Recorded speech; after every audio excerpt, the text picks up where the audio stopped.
Bonjour à tous, bienvenue pour le Calisthenics Science Podcast épisode 29. Aujourd'hui, on va se retrouver avec un invité spécial, donc c'est Tim de Calisthenics sur Instagram. Bonjour Tim. Bonjour Alex, bonjour Morgane, bonjour à tous. Et comme d'habitude, avec Morgan qui est là pour nous accompagner dans ce podcast, le co-host. Ah, c'est moi qui l'ai fait cette fois. Bon, donc, euh, sûr. voilà. Pourquoi Tim? Parce que je trouve on trouve tous les deux qu'il a eu un profil assez intéressant. C'est quelqu'un qui poste un peu ses entraînements sur Instagram. Il fait quelques contenus, quelques posts vachement intéressants.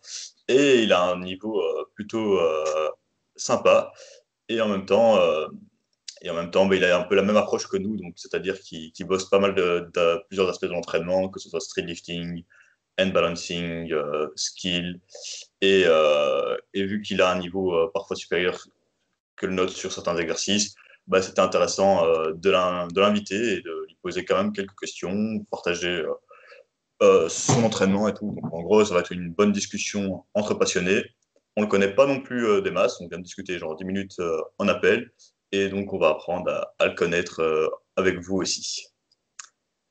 Yes. Première question, présente-toi un peu, qu'est-ce que tu fais dans la vie, depuis combien de temps tu fais du calisthenics, et voilà. Je m'appelle Timothée, je viens de Paris, j'ai 26 ans et je m'entraîne en calisthenics depuis, enfin street workout calisthenics depuis à peu près 8-9 ans. En fait, moi la chance que j'ai eue c'est que depuis tout petit mes parents ils m'ont toujours poussé à faire beaucoup de sport, alors que eux-mêmes sont pas forcément des sportifs, mais on a toujours eu cette culture à la maison où ils nous poussaient, mon frère et moi, à avoir une activité sportive et à nous y tenir. Parfois même quand on préférait rester à jouer à Call of Duty ou, ou aller sortir avec les copains. Et donc depuis tout petit, j'ai toujours fait beaucoup de sport. J'ai fait 7 ans de judo, 7 ans de capoeira, 5 ans de kickboxing. Et c'est quand j'ai commencé la boxe, c'est que j'ai commencé à chercher à avoir un niveau un peu plus important, que je me suis mis au street workout, parce que je m'entraînais, en fait, à cette époque-là, j'avais 15-16 ans, et il y avait dans ma ville que seulement qu'un cours adulte. Et donc il y avait une différence de poids entre moi, jeune adolescent, et les adultes avec qui je m'entraînais, qui était assez importante et qui faisait qu'à l'entraînement, je me faisais savater. Enfin, je prenais beaucoup de plaisir, mais c'était très difficile parce que d'un point de vue physique, j'étais pas du tout dessus. Et donc j'ai commencé à cette époque-là, comme je pouvais pas forcément m'inscrire dans une salle de sport parce que j'étais encore mineur, j'avais pas d'argent, à aller m'entraîner dans un. C'était pas un parc de street workout, c'était deux poteaux rouillés avec une barre en travers dans la base de loisirs à côté. Et c'est là que j'ai commencé à, tu vois, aller m'entraîner 2-3 fois par semaine en complément de mes activités sportives à côté, dans l'objectif de prendre du poids. Donc, tu vois, aller faire des tractions, des dips, des pompes. Cette époque-là, tu vois, il y avait pas, c'était encore le tout début de YouTube, Facebook, tu vois, il n'y avait pas Instagram, il n'y avait rien. Du coup, c'était vraiment en mode, t'avais pas encore toute cette fame autour du street workout, du calisthenics. Et on y allait vraiment, je me rappelle à l'époque, on regardait beaucoup, tu vois, les vidéos de Zev Zakavelli, Zep, ouais. ouais, les mecs Ranjit et tout, et on essayait de faire des routines comme ça incroyables avec des centaines de reps, des trucs qui signifient pas grand-chose. Et c'est là que vraiment que j'ai découvert, tu vois, cette passion pour tout ce qui est street workout et calisthenics. Quand je suis arrivé un peu plus tard à Paris, j'ai continué à aller m'entraîner dans les parcs. Donc il y avait des parcs un peu plus stylés, notamment le quai de Valmy, on en parlait tout à l'heure, où j'ai rencontré d'autres gens. Il y avait un aspect communautaire qui était plus important, forcément, parce qu'il y a plus de monde. Donc tu as plus la capacité de te fédérer et de te centrer sur ta passion. Et c'est là que j'ai vraiment commencé à creuser le truc, à me renseigner plus, à lire, à accentuer le training. Et que je suis parti vraiment en mode, ok, j'arrête tout le reste et je fais que du calisthenics. Et ça fait ouais, bien maintenant 4-5 ans que je fais quasi exclusivement ça. Et depuis très peu, enfin depuis 2-3 ans en salle. 2-3 ans à la salle, dans un fitness park ou Ouais, Fitness Park, ouais, nous, ouais, Fitness Park. Je trouve que c'est assez quali. Ouais, là, j'ai la chance d'en avoir un là où je travaille et un juste à côté de là où j'habite. Donc, c'est archi pratique, quoi. ouais, tu peux y aller tranquillement dès qu'il fait moche ou quoi. Exactement, exactement. J'ai pas besoin de faire des transports ou de faire du scooter. Je peux y aller vraiment à pied, c'est cool. Et maintenant, je vois sur tes stories que tu t'entraînes encore à l'extérieur et tout. Ça va avec la météo et Bah tout, ouais, tu dois t'adapter. Alors Morgane peut témoigner, mais on a la chance là à Paris d'avoir, enfin en région parisienne, d'avoir un été indien assez important. Là, tout le mois d'octobre, tout le mois de novembre, c'était magnifique. Quasiment pas eu de pluie, il faisait super bon, il faisait faut être entre 10 et 12 degrés. Donc là, forcément, avec le Covid et la situation sanitaire actuelle, ils ont refermé les salles. Donc on n'a plus la capacité de s'entraîner à l'intérieur. Donc on recommence à s'entraîner un petit peu dehors dans les parcs. Et non, la chance qu'on a eue, et vraiment je croise les doigts pour que ça continue, c'est qu'on a eu très peu de pluie. Et puis un temps super agréable. Enfin, il faisait entre 10 et 12 degrés à chaque fois. C'est pas compliqué. Mais encore une fois, moi, comme je viens de ce côté street workout, à l'époque, quand j'ai commencé, on s'entraînait toutes conditions météorologiques. On a fait les entraînements des fois sous la neige, 3 heures à faire les tractions comme des demeurés. Ouais, Ouais. Quand quelque t'as la part, c'est plus facile motivation. à faire pardon, c'est plus facile à faire du certaines reps quand il Ouais, neige que du statique, quoi. clairement. Parce que va faire des handstand push-up ou des handstand quand le sol il est gelé ou qu'il y a de la neige, ouais, ça va être compliqué. C'est très très chaud, quoi. Donc, ouais. Et donc maintenant, tu as une approche exclusivement. Enfin, dis-nous un peu ce que tu bosses actuellement, plutôt. Quelle est ton approche de l'entraînement?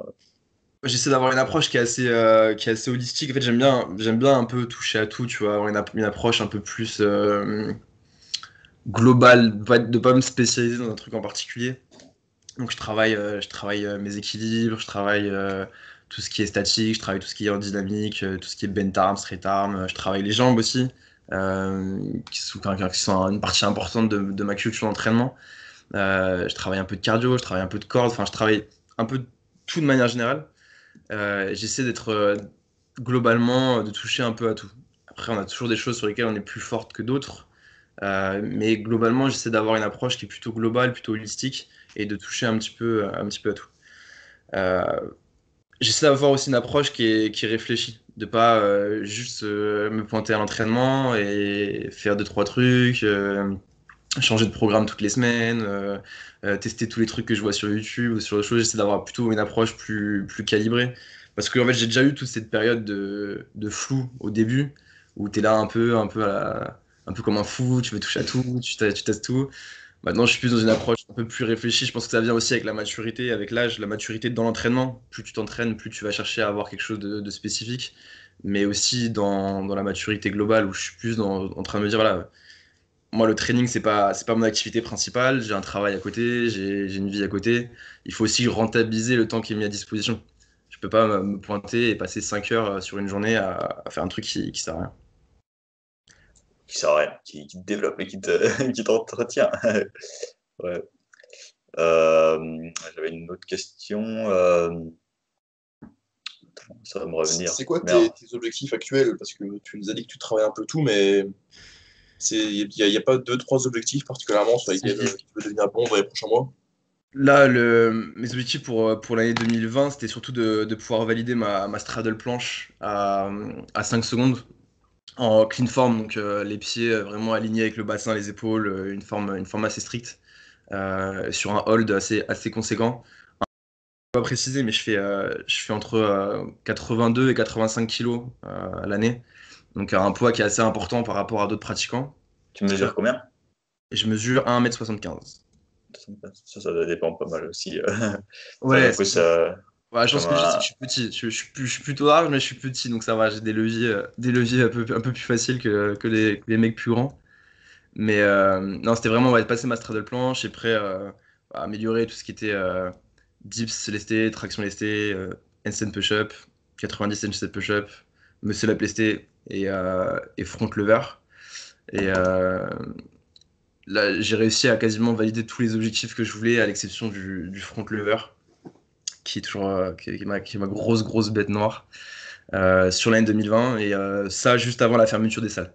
Et là, depuis 2 mois, c'est plus une approche ludique. Enfin, tu vois, on s'est retrouvés avec les copains, on s'entraîne dehors, on est plus dans une approche où on est là pour prendre du plaisir, pour s'entraîner, pour faire ce qu'on peut faire et s'amuser que chercher à exploser des objectifs. Quand les salles réouvriront, là, on repartira sur des choses un peu plus. Enfin, moi, en tout cas, je partirai sur des choses un peu plus spécifiques et retarget des objectifs spécifiques. Mais là, pour l'instant, c'est plus du plaisir. Et donc, tu nous as dit tes objectifs. Et concrètement, c'est quoi? Est-ce que c'est Dis-nous un petit peu tes performances sur les mouvements pour que les auditeurs te situent un petit peu mieux pour ceux qui iront. Et je les invite à aller regarder ton profil après aussi, évidemment. Ouais, bien sûr. Alors, en street lifting, très à la mode en ce moment, je suis sur un 1RM en dips à 105 kilos, un 1RM en muscle up lesté, un double à 20 kilos, donc deux Ouais. répétitions enchaînées à 20 kilos, euh, un squat barbasse à 150, ce qui est pas incroyable, et encore moins incroyable, une traction à 55 kilos, qui est mon RM, qui est aussi ma grosse bête noire en tirage. Je suis vraiment pas très bon. Et après, en termes de max plus en calisthenics, bah, j'ai un odd là qui devient assez consistant en straddle planche avec une forme assez quali d'entre 5 et 7 secondes. Euh, les 90 HSPU à 6 reps max. Des handstand push-up en déficit, donc sur les petites parallettes à 12 répétitions max. Ouais, 6, 12, c'est déjà solide. Ouais, c'est assez, C'est des beaux chiffres quand même, c'est quoi. assez logique, ouais. Et voilà, après, globalement, je travaille beaucoup tout ce qui est handstand, tout ce qui est one arm handstand. Je fais aussi beaucoup de souplesse, ça c'est l'héritage un peu de toute la capoeira, tout le kickboxing que j'ai pu faire avant, où j'ai de façon consistante à l'année tous mes splits, mes pancakes, mes fermetures. Voilà. En parlant de souplesse, tu bosses ça spécifiquement. Tu as une approche structurée aussi à ce niveau-là. Ah Ouais, oui, d'ailleurs, je voulais dire, c'est vrai que tu parlais un peu d'approche assez libre aussi, comme un peu nous tous au début. Et c'est aussi pour ça que je t'ai invité sur le podcast, parce que en France, je trouve qu'il y a beaucoup de gens qui ont un bon niveau aussi, mais qui ont une approche un peu random. Et je trouvais que tu avais une approche assez intéressante. Hein. Je voyais que tu faisais des cycles aussi et des trucs comme ça. C'était aussi pour ça que je voulais t'inviter.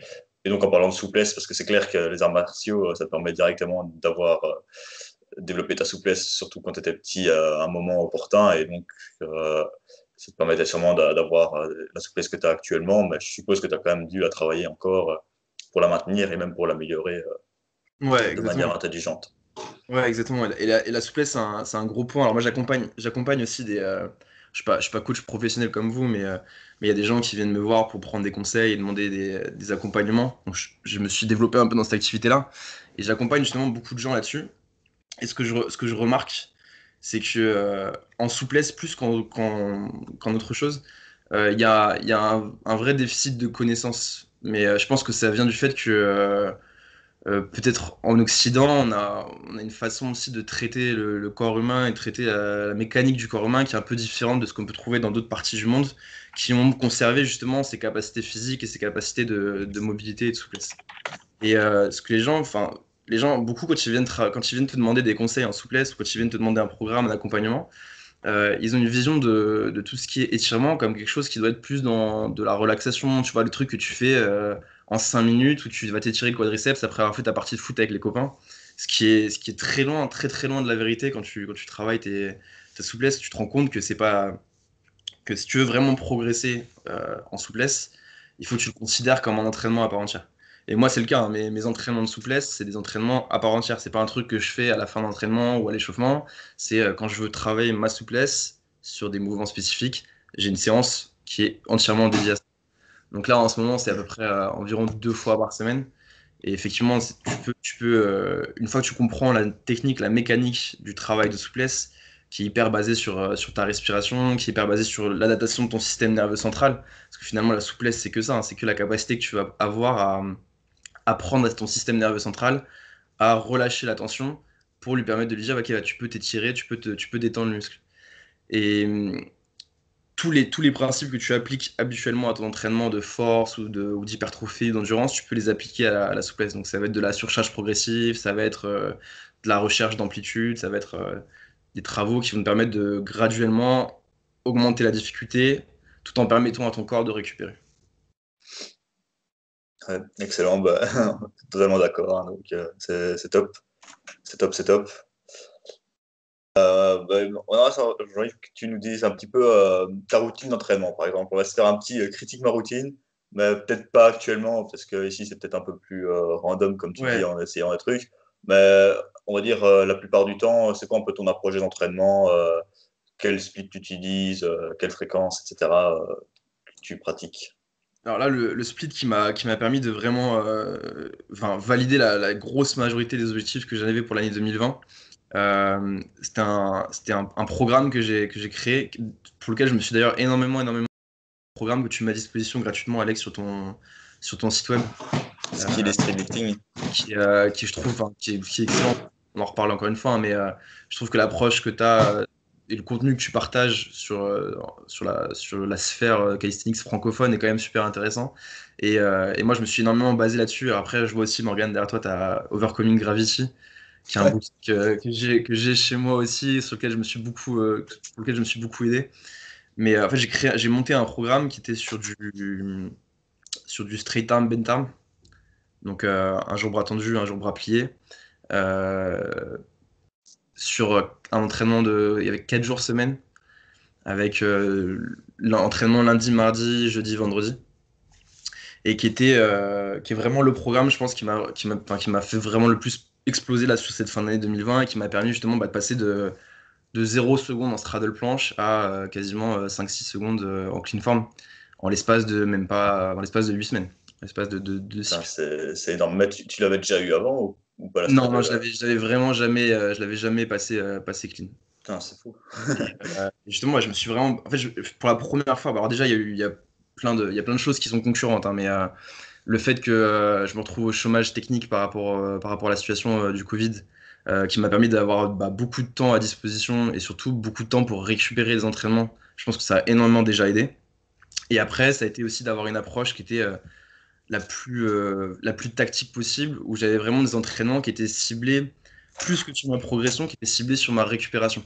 C'est-à-dire que le but du jeu, c'était vraiment d'arriver à l'entraînement en étant le plus frais possible et de repartir de la séance d'entraînement en étant toujours aussi frais. C'est-à-dire qu'il n'y a pas de m'éloigner de cette approche un peu où tu sais, arrives à l'entraînement, tu es motivé, tu veux tout défoncer, et puis tu arrives, tu te détruis, tu te fracasses, t'envoies un max de trucs, et tu sors de la séance, t'es content parce que tu as bien travaillé, mais t'es lessivé, tu vois, tu sors avec un peu une fatigue. Et cette fatigue-là, finalement, si tu la laisses s'accumuler au fur et à mesure au fil des jours, bah, tes séances suivantes finissent par en pâtir. Alors que là, l'idée, c'est que comme il y avait une fréquence d'entraînement qui était très régulière à 4-5 jours semaine, il fallait qu'à chaque fois, chaque séance, j'arrive le plus frais possible. Donc je m'entraînais le lundi en tout ce qui était straight arm, donc tout ce qui est force bras tendu, avec tout ce qui va être front, tout ce qui va être planche. Euh, je mettais les jambes aussi avant, donc je faisais squat, bras tendus.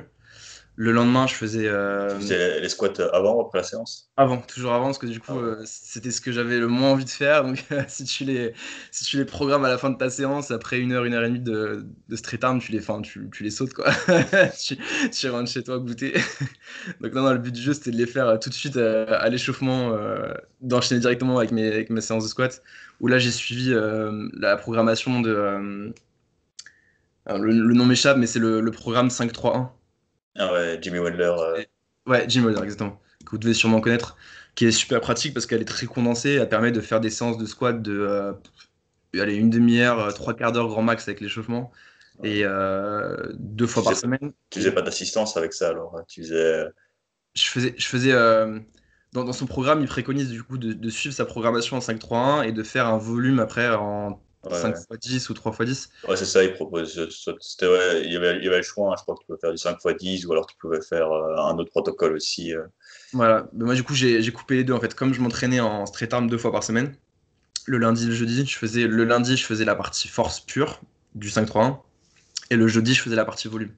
Ah, ok. Ça me permettait d'avoir une fréquence de 2 fois par semaine en squat et d'avoir la partie force en début de semaine et la partie volume en fin de semaine quand tu es un peu plus fatigué. Donc je trouvais que ça fonctionnait bien. Et ça me permettait, tu vois, de faire des séances, enfin de faire du squat spécifiquement pendant une demi-heure, trois quarts d'heure grand max. Donc une heure et demie de squat par semaine, je trouve que c'est assez correct. Et en jour 2, le mardi et le vendredi, je faisais tout ce qui était bent arm avec une demi-heure de hand balancing en échauffement. Pour pareil, tu Ah, vois, accumuler du volume et du temps d'entraînement sur tout ce qui était équilibre, travail de main, qui peut parfois être compliqué aussi à programmer quand tu fais du calisthenics à côté, parce que quand tu vas travailler tes planches, quand tu vas travailler tes fronts, quand tu vas travailler tes muscle-up, tes handstand push-up, bah, tu vas accumuler beaucoup de fatigue dans tes épaules, dans tes avant-bras, qui travaillent beaucoup aussi sur le unbalancing. Et il fallait trouver, enfin, je cherchais justement un moyen de faire rentrer ça. Et je trouvais que c'était assez cohérent de le faire à ce moment-là. Et après, j'arrivais à caler une séance de souplesse, soit le samedi, soit le mercredi. Soit le mercredi et le samedi si j'étais vraiment motivé. Mais l'idée, c'était vraiment, tu vois, d'avoir le mercredi en milieu de semaine qui permet de te couper, de recharger un maximum. Et surtout d'avoir 2 jours de récupération pleine le samedi, dimanche pour être sûr d'arriver la semaine suivante en étant le plus frais possible. Ah ouais, et du coup, tu fais des entraînements à peu près d'une heure et demie, 2 heures alors. Ouais, 2 heures. 2 heures 2 heures. plutôt. J'essaie de pas dépasser 2 heures. euh, pour justement, encore une fois, hein, l'idée c'était vraiment d'avoir une approche enfin, sur ce bloc-là où j'étais en mode, ok, il faut l'objectif principal c'est ma récupération. C'est pas forcément ma progression, c'est ma capacité de récupération. Et il fallait, enfin, quand tu dépasses 2 heures, en général, tu commences à vraiment taper. Enfin, tu tapes trop ton système nerveux, tu tapes trop dans tes tendons, enfin, ça devient très difficile de récupérer. Contrairement à aujourd'hui où tu vois, je suis dans une approche beaucoup plus ludique et où là, je fais des entraînements qui peuvent durer 4-5 heures sans problème, quoi. Mais c'est pas la même chose, quoi. Il y a pas de stratégie de progression. Et tes handstands, tu les bosses 2 fois 30 minutes par semaine, on va À dire, ce moment-là, ouais. À ce moment-là, ouais, à ce moment-là. Et j'étais- j'arrivais à progresser vers le one arm quand même. Ouais, ouais, parce que pareil, travailler l'handstand, c'est joli, tu vois. De se dire, ok, je vais travailler l'handstand, et puis t'arrives à la salle, et puis tu fais trois équipes, tu prends 2 minutes de repos. Enfin, c'est pareil, il faut avoir une approche qui est cohérente aussi. Et donc, j'ai monté une séance, hein, une séance de hand balancing avec des objectifs, avec des exercices spécifiques et des objectifs spécifiques. Et le but du jeu, c'était voilà, de travailler, de faire de la surcharge progressive là-dessus. Donc, en termes de volume, en termes de réduction des temps de repos entre les sets, euh, et en termes d'intensité aussi. De la même manière que tu le fais sur des entraînements plus classiques, sur ta planche, sur ton front. Là, c'était vraiment le spécifier sur les équipes pour gagner en force dans les omoplates et aller chercher le one arm derrière. Ok, ok. Parce que ouais, l'handstand, c'est toujours dur à bien programmer, quoi. Il faut prendre en fonction de l'emploi du temps de la personne et se dire qu'il faut quand même avoir une bonne fréquence. Que souvent, j'observe quand même que les gens ont du mal à progresser avec 2 séances par semaine. Après, si tu calais avec des handstand push-ups, c'est un autre jour. Mais là, bon, là, tu les faisais quand même le jour de Ben Tarn, donc je suppose que tu faisais tes handstand push-ups après dans ta séance. Ouais, exactement. Du coup, tu avais déjà pas mal de lines avant. C'est quand même pas évident. Nous, avec Morgan, on est un peu fan de l'approche de faire 2 séances par jour et de faire tes handstands le matin Ouais, quand tu peux te le permettre, quoi. Et ça permet pas mal de splitter ou alors même mettre le handstand le jour de repos. Voilà, donc c'est pas vraiment des jours de repos, quoi, du coup, mais c'est vrai que c'est toujours un petit challenge, mais c'est vrai que ton approche bien condensée comme ça en 4-5 jours, c'est suffisant. C'est hyper carré, hein, c'est hyper quali. Bah, d'ailleurs, le programme Skills Relifting, j'ai quand même pas mal de bons retours aussi. Pas assez de gens qui l'ont essayé à mon goût, mais j'ai quand même. Les gens qui l'ont essayé, en général, ont eu des bons petits résultats, quoi. ouais, bah, moi j'encourage hein, tous ceux qui nous écoutent à aller au moins jeter un œil et à le tester par eux-mêmes parce que moi-même, enfin, je me suis vraiment basé sur ta structure. Et je pense qu'il m'a vraiment fait énormément progresser sur ce programme-là par rapport à toutes les années d'entraînement que j'avais avant. C'est justement d'adapter la programmation que tu proposes avec un bloc d'accumulation de volume et un bloc d'intensification. Ou dans mon bloc d'accumulation de volume pendant 4 semaines, l'objectif, je travaillais sur des variations qui étaient très simples pour moi, mais où j'allais chercher de plus en plus de volume chaque semaine. Et de switcher au bout des 4 semaines sur un bloc d'intensification où là tu réduis progressivement ton volume pour aller chercher des variations plus difficiles. Et c'est là que je me suis vu vraiment, je me suis vu exploser où j'ai commencé à passer des choses que je passais pas du tout avant. Alors que je travaillais, enfin tu vois, la straddle planche elle est passée alors que pendant tout mon bloc d'accumulation de volume, je travaillais que sur des tucks qui sont des choses archi basiques. Mais en fait, le fait d'avoir une approche qui est vraiment spécifique et de te dire, ok, voilà, là, pendant 4 semaines, mon objectif, c'est d'accumuler, de faire de plus en plus de volume, puis ensuite d'aller chercher de plus en plus d'intensité. Ça te permet de progresser, de vraiment, enfin, d'exploser sur des choses que tu n'aurais pas soupçonné avant, quoi. Ouais, c'est la magie, c'est là que la magie s'opère, quoi, en type d'intensification en général. Ça fait plaisir. Et c'est vrai que bah, tu vois, tu pratiques aussi depuis 8-9 ans, moi la même chose. Et on se dit souvent, ouais, la première année, on progresse bien, et après, on doit à chaque fois grappiller quelques pourcentages. Mais voilà, pendant tes 3 premières années, tu as peut-être fait du gros set and reps en mode random. Ensuite, tu as peut-être touché à tout avec une approche pas structurée pendant 2-3 ans. Et après, tu as commencé à faire une approche structurée, mais il fallait faire de l'essai-erreur, apprendre à se connaître. Exactement. Et puis, tu as fait un planning bien intelligent et c'est là que tu as explosé, quoi. Donc, toi, ta marge de progression a été quand même a été assez grande, quoi. Du coup, dans l'entraînement, c'est ça qui est beau, c'est qu'on a toujours des choses à apprendre et à expérimenter, quoi. Et je trouve ça dingue ta marge de progression que tu as eue avec tes années de pratique aussi. Ouais, ouais, mais c'est cool. Enfin, tu te rends compte qu'il y a des moments, tu vas passer des gros plateaux, ça va durer 6-8 mois où tu progresses pas du tout, où tu changes d'objectif et du coup, bah, tu progresses sur d'autres choses. Et puis quand tu reviens après à tes objectifs initiaux, bah, tu te rends compte que t'as pas progressé.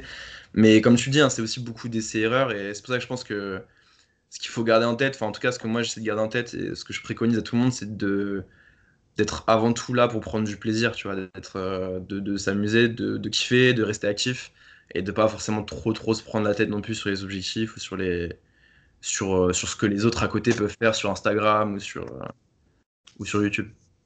Ouais, t'as clairement raison. J'ai la même, hein. Il y a des années où j'ai stagné pendant un an entier et je faisais toujours le même truc, la même approche. Bah, une séance unique comme ça, c'était intéressant, mais il n'y avait pas de programmation derrière, il n'y avait pas de vision à long terme. Mm, mm, mm. Ouais, peut-être que je m'amusais, hein, mais ça c'est sûr et certain. Je me suis toujours amusé aussi. Et je pense que la plupart des gens, ben, quand ils continuent à s'entraîner aussi, c'est qu'ils s'amusent quelque part, hein, mais c'est clair que si les gens font une approche un peu structurée, mais ça les empêche de s'entraîner, c'est un peu, c'est pas optimal, quoi. Donc, mieux Ouais. vaut une approche désorganisée, mais prendre du plaisir que l'inverse. Et maintenant, en parlant de ton approche, enfin, maintenant, vu que tu es un peu plus random et tout, tu sens que tu arrives à bien progresser aussi avec une approche un peu, enfin, vu que tu as plus de temps aussi, ça doit jouer sûrement, mais tu vois, le fait de te laisser un peu aller, enfin, d'expérimenter des choses, parfois, moi, je trouve que ça débloque un peu le fait de se dire, allez, j'arrête de structurer un peu, je joue, je m'amuse. C'est un peu, ça permet parfois de casser un peu certains paliers et de Ouais, bien progresser, quoi. ouais, ouais, je suis entièrement d'accord avec toi et c'est ce que je vis actuellement. Puisque effectivement, alors là, enfin, moi, je suis plus de programmation spécifique. J'ai recommencé du coup à m'entraîner dehors, donc comme tu es soumis un petit peu aux aléas de l'entraînement dans les parcs, bah tu sais jamais comment tu vas pouvoir vraiment faire ta séance. Tu vois, tu peux plus maîtriser tous les paramètres que tu pouvais maîtriser en salle. Donc, t'as plus les mêmes équipements, tu peux subir la pluie, tu subis le froid. Euh, donc c'est beaucoup plus compliqué d'avoir une approche structurée. Après, là, je m'entraîne du coup avec d'autres amis. Et même si moi, je suis pas de programmation spécifique, on est dans une approche où on est un peu, tu vois, dans le challenge, on est un peu on fait un peu les coques, tu vois, on essaie d'aller chercher, etc. Bah, ça te permet de quand même aller chercher l'intensité et d'aller chercher à repousser tes limites. Et après, ouais, je me vois progresser, mais parce que là, on s'est vraiment spécifié, mais vraiment, vraiment spécifié, hein. Quand je dis qu'on fait des séances, on fait 3 séances par semaine qui doivent durer entre ouais, 3 et 5 heures pour les plus grosses séances. On fait quasiment que du handstand push-up, quasiment. Donc handstand push-up et ses variations, donc ça va être du handstand push-up, déficit, lesté, 90 HSPU, HSPU sur anneau, etc. Et oui, je me vois progresser. Mais je me vois progresser parce que, encore une fois, je me suis spécifié sur un mouvement. Donc je progresse là-dessus et je pense que ça va beaucoup m'aider pour la suite quand je repartirai sur des choses un peu plus globales. Par contre, voilà, tout ce qui va être muscle up, front lever, tout ce qui est tirage de manière générale, ou même planche, parce que du coup on travaille pas les planches quand on est ensemble, euh, je vais stagner au mieux. Sinon, je vais régresser, hein. C'est comme tout, hein. Si tu l'utilises pas, tu finis par le perdre. Carrément, ouais. Après, ce qui est bon avec cette push-up, c'est que parfois tu fais tellement de masse dans ton deltoïde qu'il suffit de refaire un peu d'adaptation bras tendu, et conditionner un peu ce coude et cette force bras tendu, en omoplate, et puis tu vois que tu progresses à mort en planche, quoi. Ouais, parce que ce qui est cool avec le calisthenics aussi, et je pense que tous les deux vous pouvez le témoigner, c'est que Euh, quand tu travailles quand tu travailles sur des mouvements de calisthenics, finalement, même si c'est des mouvements de push ou de bent arm ou de straight arm spécifiques, il y a toujours il y a toujours un transfert sur le reste. Enfin, tu vois, tu vas travailler des HSPU, tu vas travailler des 90 HSPU, bah, finalement, tu vas quand même taper dans ton dos, tu vas quand même taper dans ton corps. Enfin, tu vois, tu vas travailler des muscles et tu vas travailler des façons de faire qui vont te permettre après, quand tu vas revenir sur d'autres choses, au moins conserver ta force, parce que c'est des choses qui sont assez globales.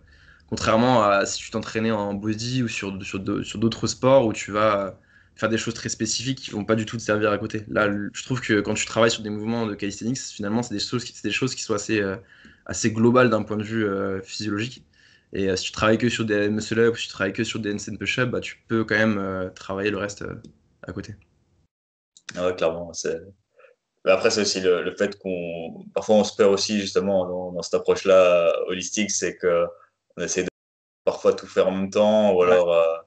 ou alors on n'arrive pas à faire ce transfert qui se fait en général, hein, mais parfois, il n'y a pas tant de transfert que ça. Bon, souvent, on dit, ouais, progresse à fond en planche, en handstand push-up, c'est ton dips va monter, mais enfin, une fois, j'ai même perdu 10 kilos sur mon dips, alors que j'avais clairement bien progressé là-dessus. Et du coup, c'est un peu. Parfois, c'est quand même difficile à bien effectuer ce transfert. Et c'est frustrant. Mais c'est vrai que de manière générale, il se fait assez facilement, quoi. Parfois, il Ouais. faut juste laisser aussi le temps de refaire des adaptations nerveuses par après, une fois que tu as travaillé sur ce mouvement, pour récupérer, quoi. Yes, yes. Ouais, c'est cool, hein, vraiment une bonne vision de l'entraînement et tout. On a déjà appris. Tu as bien formulé ça, je trouve que c'est très intéressant, hein. C'était très intéressant à t'entendre. Je sais pas si tu as une question, Morgane. Alors, si je me souviens bien, je voulais rebondir sur deux choses. C'était. Ah oui, une première sur le fonctionnement d'un cycle d'accumulation puis une phase d'intensification. Il y a deux choses qui peuvent nous faire voir des résultats exceptionnels, euh, mais pseudo-exceptionnels, je vais expliquer. La première, c'est que le cycle d'accumulation, il va nous créer beaucoup de fatigue, parce qu'il y a beaucoup de volume. Et du coup, après un deload, et lorsqu'on passe sur une phase d'intensification, qui plus est avec moins de volume, ça peut parfois être le drop, donc la baisse de la fatigue du cycle d'accumulation, qui peut nous faire croire qu'on est devenu vachement fort d'un coup, une fois qu'on passe en accumulation. Bon, on est quand même devenu plus fort, mais il y a aussi ce passage de à la fois on est devenu plus fort et à la fois on a baissé notre niveau de fatigue, qui fait qu'au final notre niveau de performance augmente drastiquement. Ça, c'est la première chose. Il y a une deuxième chose, c'est que lorsqu'on fait un cycle d'accumulation, parfois, volontairement, on réduit nos RPE par série pour pouvoir accumuler davantage de volume au total. Donc le RPE moyen sur le cycle est plus bas que sur un cycle d'intensification, où on va avoir une intensité absolue plus haute. Donc l'intensité absolue, c'est le chiffre sur la barre, le pourcentage, quoi. Par exemple, 85% de votre 1RM, mouvement de poids de corps, votre 3RM, un mouvement que vous pouvez faire pour X répétitions. Donc intensité absolue. L'intensité absolue va être plus haute en cycle d'accumulation, mais aussi souvent l'intensité relative, c'est-à-dire la proximité à l'échec. Et du coup, c'est cette combinaison de à la fois on va drop de la fatigue lorsqu'on passe en accumulation, et également on va aller chercher des plus hauts RPE, donc on va mieux exprimer entre guillemets notre force, qui va nous donner l'impression qu'on est devenu une machine entre un cycle d'accumulation et un cycle d'intensification. Bon, ça reste quand même un bon format, mais ça peut être deux choses qui nous donnent l'impression d'être devenu une machine, alors qu'en fait, il y a ces deux facteurs un petit peu confondants. C'est la première chose. Deuxième chose, Tim t'a dit qu'au-dessus de 2 heures, ça pouvait être compliqué pour récupérer articulairement. Je ne pense pas que ce soit lié à la durée de la séance, mais c'est plutôt le fait que sur une séance plus longue, on peut se reposer davantage. Donc au final, en fin de compte, accumuler davantage de volume à une plus haute intensité, etc. Et c'est du coup l'avantage d'un format plus comprimé, par exemple. Je ne suis pas du tout fan de ce format-là, mais hommes qui sont très populaires en ce moment, Ouais, en ce ça a moment. pour avantage de moins limiter la quantité d'entraînement qu'on fait et du coup nous empêcher de faire des séances de 5 heures où on va faire 50 hold RPE 10 quoi. Et du coup, je pense que c'est pas la durée de la séance, je pense que ça n'a rien à voir, mais c'est plutôt que plus une séance est longue, plus on a la place de faire beaucoup à une haute intensité et du coup, Ça, on a plus l'opportunité d'éclater nos tendons si on s'entraîne beaucoup que si on s'entraîne moins en termes de durée. Et je crois que c'est tout. Je crois que j'avais un troisième élément. On parlait de quoi juste avant? Euh, de son approche de l'entraînement. Ouais, on avait on avait fini par quoi? Ah oui, de transfert de certains mouvements. Ah oui, oui, oui. Ouais, il y a. Comment il s'appelle? Comment il s'appelle le mec sur Instagram qui dit ah, faites pas ces exercices-là, vous êtes des imbéciles. The Mindful Mover. Oui. Bon, alors sur certains mouvements, bon, on peut avoir des bons transferts, mais il faut pas s'attendre à ce qu'il y ait un transfert. Ouais, c'est clair. Il faut pas avoir trop d'attentes. Mais en se disant ah bah, je vais travailler que ces trois mouvements-là et je vais devenir fort sur tout. Il faut juste travailler ce qui nous intéresse et après être heureux si on a maintenu notre niveau sur autre chose. Donc si vous voulez devenir une machine en HSPU comme team, faites de HSPU, mais n'attendez pas que vous progressiez des masses sur votre planche. Si secondairement ça a progressé, tant mieux, mais ces transferts-là, faut pas les attendre. Il faut les ça reste cueillir, possible. quand ils sont là, mais il ne faut pas avoir trop d'attentes. Voilà. Ouais, je suis d'accord avec toi. J'avais un truc à dire. Ah oui, pour le volume d'entraînement ici, c'est vrai qu'on parle de séances de 2 heures, 3 heures. Moi, pour l'instant, j'aime bien, c'est l'approche de splitter un peu ce volume en 2 fois par jour, par exemple. Comme on disait tantôt, tout à l'heure avec les handstands. Faire, par exemple, le jour où tu faisais tes handstands avant le bent arm, mais par exemple, les mettre à midi. Et pour l'instant, je suis en train d'expérimenter même ça en force. Donc, par exemple, je fais toutes mes planches, front lever, etc. Au matin, en mode je garde des RPE assez bas. Je privilégie une partie assez technique sur certaines amplitudes de mouvement. Et seulement au soir, je fais un petit travail d'hypertrophie que j'utilisais et ensuite un travail plus de force dans le second cycle. Et je suis assez fan de cette approche-là. Je ferai sans doute une vidéo plus tard pour en parler, mais donc ça, c'est une approche qui marche pas mal. Ouais, pour rebondir là-dessus, moi je l'avais vu parce que en suivant ton Instagram, j'avais vu que tu pratiquais cette approche-là. Moi, c'est une question que je me suis posée justement quand je me suis retrouvé à avoir beaucoup de temps à ma disposition, de me dire, ok, bah, est-ce que je peux faire 2 séances par jour? Donc j'ai testé et en fait, je trouvais que, après, c'est vraiment personnel, mais je trouve que quand tu t'entraînes, il y a aussi une capacité de concentration que tu dois atteindre pour te retrouver un peu dans ta bulle, dans ton flow et de vraiment te concentrer sur ta séance pour pouvoir progresser. Et je trouve que c'est très demandant d'avoir cette concentration-là. Et je trouvais ça plus simple de ok, me dire seulement sur une partie de la journée, je l'activais, que de devoir le faire le matin et l'après-midi. Mais effectivement, je trouve que c'est une approche intéressante aussi. C'est juste que moi, personnellement, ça m'a pas séduit plus que ça. Je trouvais que j'étais plus performant sur une séance concentrée que sur deux plus petites séances. Ouais, je crois que ça doit dépendre un petit peu. J'aimerais bien essayer de voir un peu ce que ça donnerait sur plus de personnes, cette Ouais, approche. ouais. Parce que pour l'instant, moi aussi, je me suis dit que j'allais vite, soit vite me flinguer, soit à long terme, ça allait pas être productif.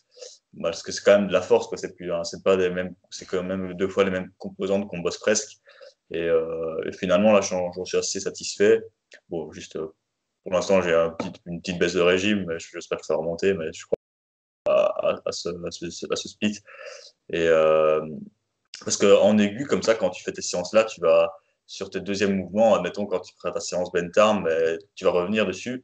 Mais si tu arrives à te reconcentrer, tu vas d'office être plus fort que si tu avais fait tout tes handstands avant. Quoi. Ouais. Donc, Après, il y a une question aussi d'optimisation du temps. C'est comme avec le Grieving the Groove Method, là, le GTG. ouais, C'est que je trouve que quand tu travailles sur des mouvements qui sont aussi demandants techniquement, par exemple, toi, tu prenais l'exemple tout à l'heure, tu travailles tes planches le matin, tu vas travailler plus ton hypertrophie l'après-midi. Il faut que tu t'échauffes à chaque fois. Et après, voilà, quand tu accumules beaucoup d'années d'entraînement, tu commences à avoir des blessures un peu récurrentes. Moi, aujourd'hui, mon échauffement et ma préhabilitation, comme ils l'appellent dans Overcoming Gravity, ça me prend, tu vois, facilement une demi-heure, une grosse demi-heure pour m'échauffer et m'échauffer articulairement. Et je trouve que moi, je trouve ça un peu embêtant de devoir le faire et une fois le matin avant ta séance d'entraînement et une fois au début d'après-midi avant ta séance de l'après-midi. Et je trouve que c'est plus intéressant, du coup, de faire qu'une seule fois ton échauffement et d'envoyer toute ta séance d'un coup. Mais après, encore une fois, c'est purement personnel. ouais, c'est clair que quand tu as des échauffements d'une demi-heure comme ça, c'est un peu plus Ouais. long. Puis parfois même pour les handstands, souvent les hand balancing, là tu as besoin d'échauffer ta ligne, bien t'aligner, Exact. etc. Et puis c'est long. Après, moi, justement, avec l'approche 2 fois par jour, j'ai quand même réduit un petit peu mon temps d'échauffement, je t'avoue. Et je me suis un peu mis dans l'approche de m'échauffer assez rapidement. Mais je fais peut-être 2 fois 10 minutes d'échauffement, quoi. Puis, Ouais. quand le temps le permet, Au final, tu perds que 10 minutes, mais tu gagnes un peu de qualité de travail. Enfin, ça dépend Ouais. pour qui de nouveau. Bah, nickel, nickel. Hein. Ouais, donc, j'avais une autre question. Donc, tu as un poids assez costaud quand même pour ta taille et tout. Est-ce que tu fais attention un peu à ton alimentation? Est-ce que tu optimises ça pour ton entraînement? Comment tu gères cet aspect-là d'entraînement? Ouais, alors je fais attention à, enfin, comment dire. Moi, j'ai pas la chance, enfin, j'ai pas fait d'études spécifiques en nutrition, donc j'ai pas de j'ai pas de connaissances particulières et j'ai surtout pas de conseils à donner. Mais effectivement, j'essaie de lire, j'essaie de me renseigner et surtout, enfin, je fais attention à ce que je mange dans la mesure du possible, mais j'ai pas une approche particulière sur la nutrition. J'essaie juste d'éviter tout ce qui est produits transformés. Et après, je passe beaucoup de temps à cuisiner, donc c'est pas trop problématique quand t'es au chômage et que t'as du temps à dépenser.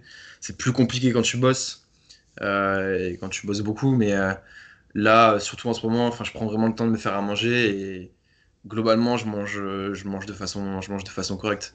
Mais j'ai pas de secret particulier à offrir ou de choses incroyables à donner là-dessus. Non, je mange de façon appréciable. Je pense que c'est important parce que moi, j'ai quand même pas mal de potes qui sont dans le sport et qui sont détachés du côté social et appréciable de la cuisine pour juste se concentrer sur le côté performance. Mais au final, enfin, ça finit plus par tenir qu'autre chose parce que si tu prends pas de plaisir à manger, bah, tu vas moins manger et du coup, tu vas moins performer. Donc moi j'essaie de faire attention à faire des choses qui sont quand même assez goûtues et assez appréciables.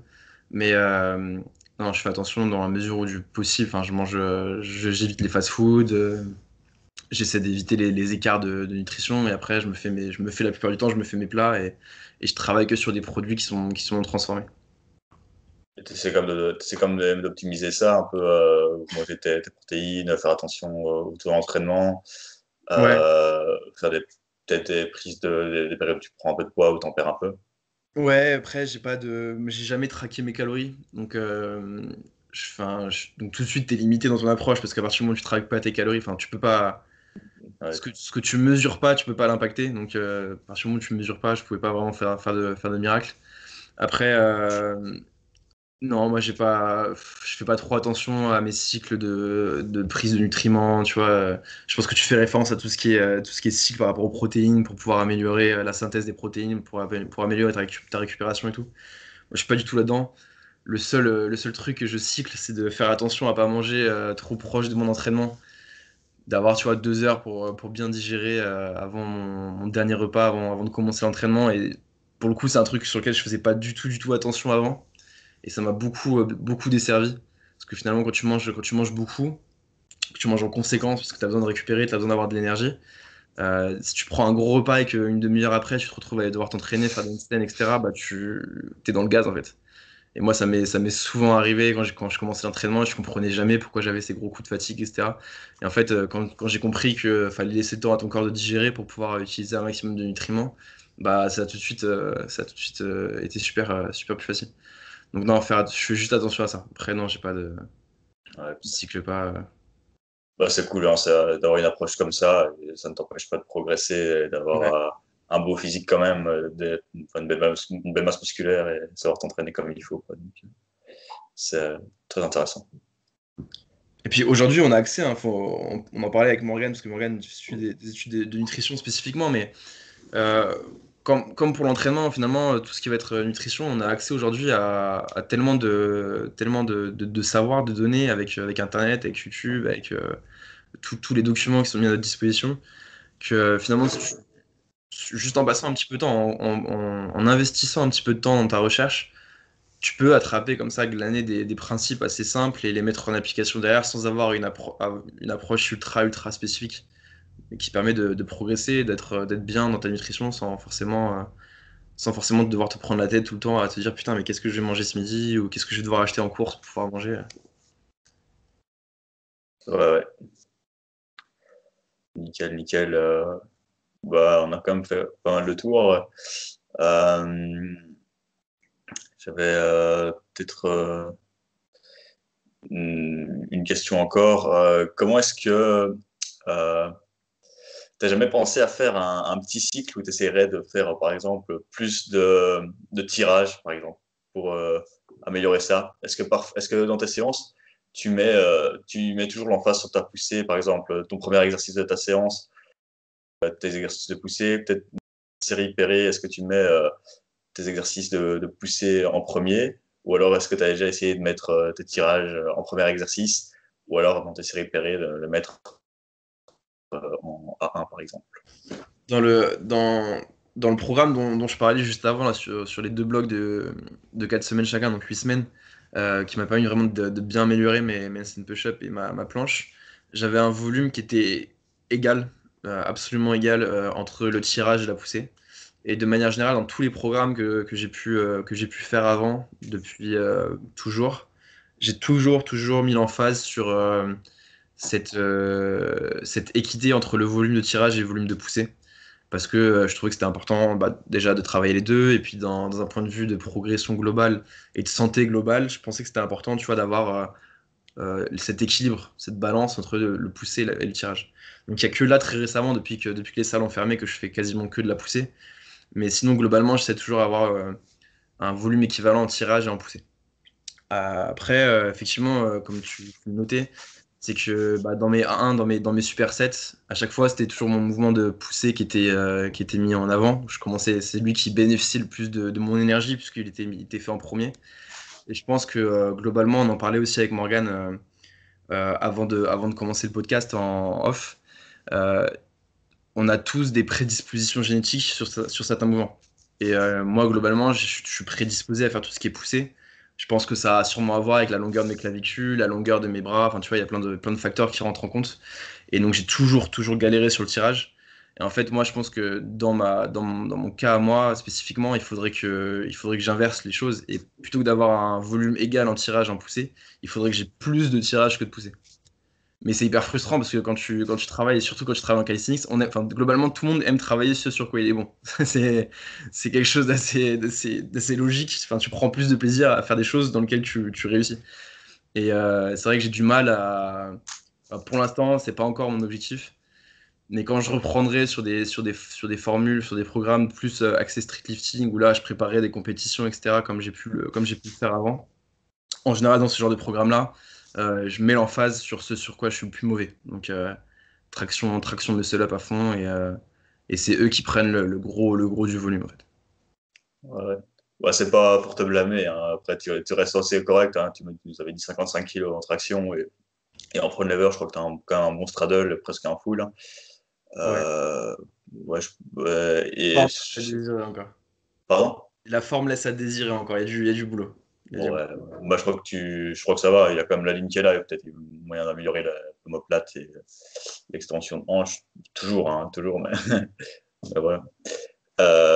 Et ouais, c'est vrai que dans une optique santé, en général, on a entendu un peu le mythe en fitness, ouais, faire toujours 2 fois plus de tirage que de poussée. Et voilà, hein, et après, ouais, je suis d'accord avec toi, hein, voilà, c'est pas pour te blâmer du tout. On aime bien faire ce qu'on préfère faire. Et c'est clair que si dans notre tête, notre objectif number one, c'est plutôt les HSPU et planches, bah oui, d'office que c'est mieux de les mettre en premier. Et voilà, c'était pour te demander si tu avais déjà essayé expérimenter, par exemple, rajouter un jour en plus de tirage ou pour compenser un peu ça. Ça pourrait être une stratégie envisageable, mais parfois, je pense qu'il y a aussi beaucoup de gens qui mettent un peu l'emphase sur leurs points faibles et du coup, ils profitent pas forcément de leurs points forts. Et alors, ça fait qu'ils restent à des niveaux assez bas ou assez moyens. Tandis que si tu as vraiment des points forts comme toi, que tu es vraiment prédisposé pour la pousser et que tu les exploites, bah, c'est clairement intéressant, quoi. On peut voir ton niveau actuel. Si tu avais essayé de compenser à fond tes tirages, bah, tu n'aurais peut-être sans doute pas ce niveau que tu as maintenant en poussée, quoi. Ouais, Donc, je trouve ça vraiment top. C'est vrai que c'est toujours difficile aussi, hein, et puis parfois, maintenant, je vois quand même pas mal. Il y a parfois les gens qui se disent, voilà, maintenant, si tu veux vraiment progresser, plus tu es avancé, plus tu vas devoir sacrifier un pattern de mouvement pour utiliser l'autre. Même si on veut être équilibré, tirage poussé, parfois, il faudrait complètement délaisser, par exemple, tu délaisses complètement ton front pour essayer de gagner encore quelques progrès en planche, quoi. Hum, hum. Mais bon, avec notre approche holistique, c'est l'avantage, c'est qu'on peut quand même avoir des objectifs sur chaque pattern et quand même, on va dire, la majorité de l'année, progresser jusqu'à un niveau assez élevé. Et peut-être quand tu as envie d'être World Master ou faire une compétition ou quoi, comme tu dis, là, il faudra sacrifier certains trucs. Et du coup, tu participais à des compétitions avant ou tu as encore des objectifs de compétition Ouais, actuellement? alors, sur la scène du streetlifting parisien et français en train de vraiment se développer, c'est super intéressant. Donc, il y a plein de. Tu vois, t'as tout ce qui est la SWAT team, la team FSP, etc., qui mettent en place des compétitions, des trucs. Je trouve que c'est vraiment une bonne énergie, tu vois, un bon mood qui est en train de se développer. Et idéalement, j'aurais bien aimé commencer à travailler un peu pour aller justement chercher des compétitions et chercher à performer dedans. Mais même si enfin, un niveau correct en tout cas en calisthenics, c'est pas parce que tu es bon sur tes handstand push-up ou tes planches que tu vas performer en traction, en squat et en dips. Donc il y a toute une programmation spécifique à avoir. Et c'est l'objectif là quand les salles réouvrent d'aller chercher justement ces mouvements-là. Et tu penses que tu vas sacrifier un peu tes skills ou tes handstand push-ups et tout pour vraiment focaliser street lifting ou alors tu vas essayer quand même de faire une maintenance J'essaierai de faire une maintenance comme je l'ai fait par le passé, mais je crois que j'en parlais dans un des posts sur Instagram sur le programme là, qui m'a permis de débloquer le dips à 100 kilos, qui était un de mes objectifs phares.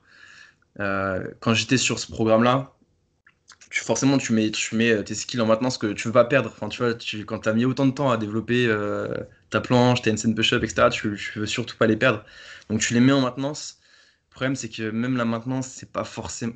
Déjà, ça te taxe. Si tu fais ta maintenance en début de séance, tu vas perdre de l'énergie pour tes mouvements principaux. Et puis, tu peux parfois même régresser si ton volume de maintenance n'est pas aussi important que le volume que tu faisais quand tu travaillais sur tes progressions. Tu vas très très vite perdre en niveau et c'est ultra frustrant. Mais ça fait partie du jeu aussi. C'est que c'est quelque chose que tu dois accepter. C'est pour ça que je pense que les programmes, quand tu fais une programmation, que tu essaies de ce que tu parlais tout à l'heure, il faut essayer d'aller voir sur le long terme. Je pense que c'est intéressant quand tu essaies de te dire, voilà, je vais partager mon année, je vais faire 3 mois, je vais faire que du calisthenics, puis 3 mois, je vais faire que du streetlifting, puis après, je vais revenir sur le calisthenics, puis après, je vais revenir sur le street. Ça te permet, tu vois, de faire des cycles et d'essayer de conserver un maximum ta progression. Mais effectivement, moi, les programmes que j'ai fait quand je voulais améliorer ma traction lestée, mes muscle up lestés, mes dips lestés, mes squats, bah, tu perds un peu en niveau sur le reste. Un petit peu. ouais, ouais. Parfois, pas tellement. C'est vrai, ça dépend un peu. Après, ça, ouais, je pense que c'est très personnel. Après, moi, je pars du principe que une fois que tu as fait le chemin, c'est très facile de le refaire. Donc, je pense que quand tu as débloqué un mouvement, quand tu as débloqué un pattern, même si tu le perds un petit peu en termes de qualité ou en termes de perf, tu peux très très vite revenir à ce niveau-là. Je pense. Ouais, je suis d'accord, hein. C'est toujours plus facile de récupérer ça. Du coup, après confinement, des objectifs de compétition. Alors, en streetlifting, Ouais, c'est de reprendre le squat, de remonter un petit peu en squat et surtout en traction. c'est vrai qu'en France, le niveau est quand même assez élevé aussi, hein. Donc, je sais pas si tu as vu que l'année passée, j'avais organisé la première compétition de Ouais, streetlifting en Belgique. Belgique, ouais. Cette année, je pense qu'on va pas savoir l'organiser, mais ou alors la postposer. Mais pourquoi pas si ça tomberait bien dans ta planif et que notre événement prend de l'ampleur. Parce l'année passée, on a invité un peu les Français Open. Bah Donc oui. Morgane avait participé justement. Ouais, j'ai vu qu'il y avait pas mal Et de Français qui étaient montés, ouais. il y en avait 4, 5. Et, bah, la prochaine, on espère en avoir un peu plus, quoi. Et donc, pourquoi pas là, venir faire une petite compétition en Ouais, Belgique. carrément, carrément. Ça serait sympa. Ben voilà, c'était un grand plaisir. Enfin, je sais pas si Morgane, tu as encore une question à Non, poser. c'est bon, c'est bon. Bon, je pense que voilà, c'était hyper intéressant de t'entendre, hein. Vraiment, je suis méga content que tu sois venu sur notre podcast, partager à peu près la même approche Ouais. que nous de l'entraînement et voir ton mindset, ta psychologie. Voilà, c'est vraiment top, top, top ton approche. Et ben, en dessous, je sais pas si tu as une question, un dernier truc à dire aux auditeurs, un petit conseil. Ouais, bah déjà commencer par vous remercier à tous les deux, Alex et Morgane, de m'avoir permis de m'exprimer, de pouvoir échanger. Je trouve que c'est super intéressant. Et on en parlait aussi tout à l'heure en off. Je trouve que c'est important, tu vois, sur la scène française de créer cette communauté et de fédérer les gens autour de la même passion. Parce que je pense que c'est pas encore le cas dans le calisthenics francophone en tout cas. Et si j'ai un conseil, alors je pense pas que je sois très bien placé pour donner des conseils, mais il y a un truc sur lequel je réfléchis beaucoup en ce moment et sur lequel j'ai beaucoup réfléchi et que je voudrais transmettre au plus de monde possible, c'est de prendre du plaisir à s'entraîner, de s'entraîner pour soi et surtout de pas se comparer, de pas se comparer aux autres. Parce que c'est quelque chose que je vois beaucoup, que j'entends beaucoup autour de moi, ou qui peut créer beaucoup de frustration, qui m'a créé moi-même beaucoup de frustration par le passé.